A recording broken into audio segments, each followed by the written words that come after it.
Ang sabi ng Diyos, kung hindi ka masasaktan, paano mo malalaman na manggagamot ako? Kung hindi ka malungkot, paano mo malalaman na kaibigan mo ako? Kung hindi ka nawalan, paano mo malalaman na handa akong magpuno sa lahat? Sa tingin mo, kung ang iyong buhay ay ginawa kong perpekto, kilalanin mo pa ba ako?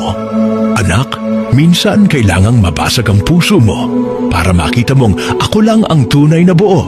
Minsan, kailangan kang mawalan para maunawaan mong ako ang lahat sa iyo.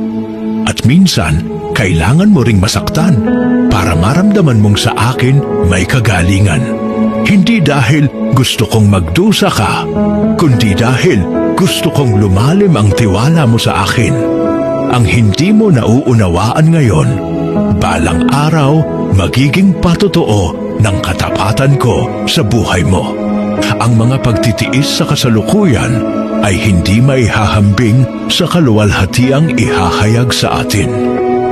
Sa bawat luha may layunin, sa bawat kawalan may kapalit, at sa bawat paghihirap may Diyos na hindi sumusuko sa iyo.